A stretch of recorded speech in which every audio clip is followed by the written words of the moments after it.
Good morning. Today I have come down to this place, the Emirates Stadium, home to Arsenal Football Club.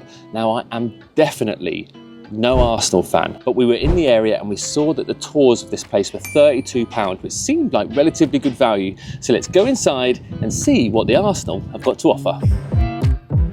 Before you even head inside the Emirates, there are a few statues outside worth stopping for. There's Arsene Wenger, the man who absolutely transformed Arsenal. Tony Adams, Mr. Arsenal himself, and of course Dennis Bergkamp, captured in full flight. You head to the tour by going through the Armoury, a huge store where you can pick up absolutely anything you want to do with Arsenal. So it's pretty cool actually, when you get in here you get given your ticket, and actually as a part of that you get given an audio guide. So you get this cool little thing that I imagine you're going to get instructions how to use as you start walking through. The headset is actually really easy to use. You just select where you are and there's a commentary that explains the main points around everything that you're seeing. The tour begins in the director's box with some of the best seats in the house and an absolutely incredible view out over the Emirates pitch.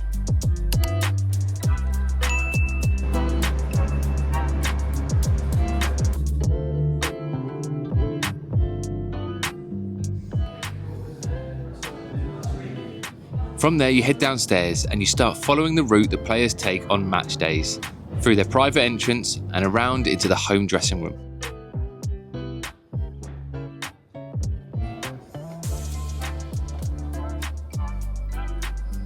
It's an absolutely huge space and it gives Arsenal fans the chance to sit where their favourite players do and even grab a photo in their spot. Then it's time to make the famous walk.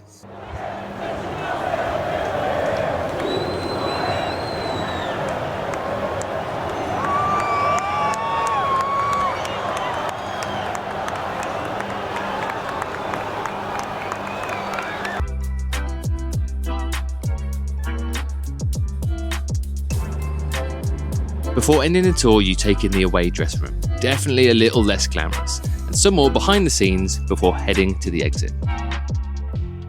So that's me, just come out of the tour. I've spent about an hour in the stadium tour all in all, and yeah, a few things I'd want to say about it. So firstly, look, there wasn't an awful lot of Arsenal's history necessary in there. A lot of the current player stuff, a lot of things around the Invincibles, but nothing really sort of much older than that, a few busts of some of the guys who helped sort of establish the club in the first place.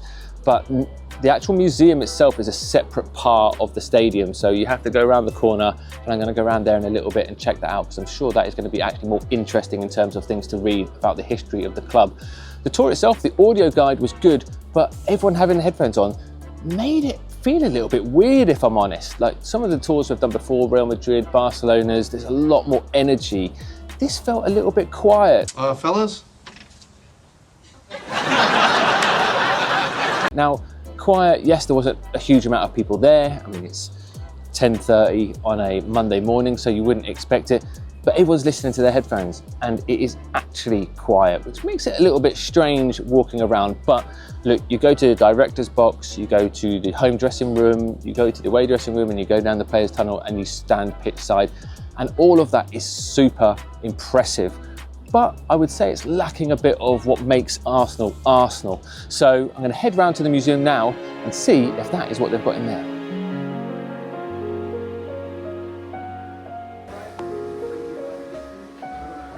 Now, the museum itself is actually pretty good, and it takes you on a journey from the very start, where Arsenal began in 1886 as Dial Square, formed by workers at the Woolwich Arsenal, and renamed Royal Arsenal not long after. Moving into the 20th century, after the move to Highbury in 1913, Arsenal grew steadily in the Football League. Then comes Herbert Chapman's era, appointed in 1925 and famously updating the kit in 1933 to the now iconic brighter red with white sleeves, followed by league titles in 30-31 and 32-33, becoming one of England's dominant clubs throughout the 30s. As you walk past the displays, you'll read about the 1970-71 double winning team, highlights of FA Cup and League Cup winning years, more displays about legends of the club, and of course a little bit more about the legendary Invincibles season of 2003 to 2004, when Arsenal went the entire Premier League season unbeaten, unless you hadn't already heard about it.